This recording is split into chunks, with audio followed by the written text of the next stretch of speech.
Maithili express.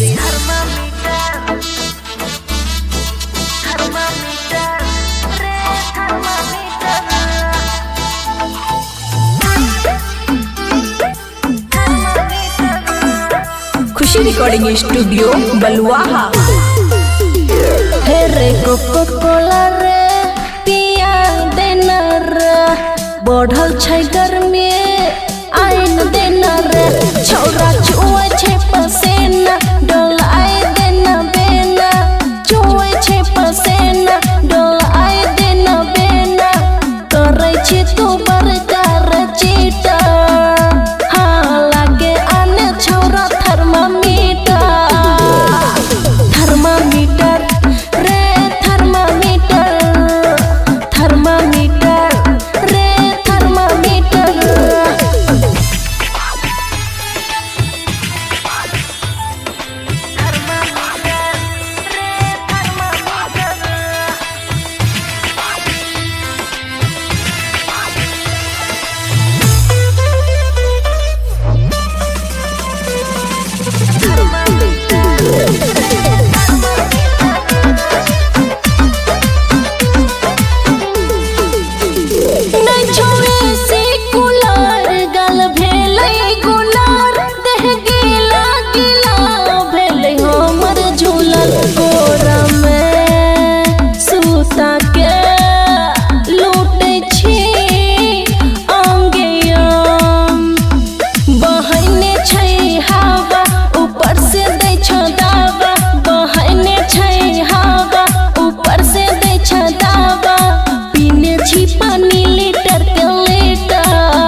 Khushi recording studio Baluaha.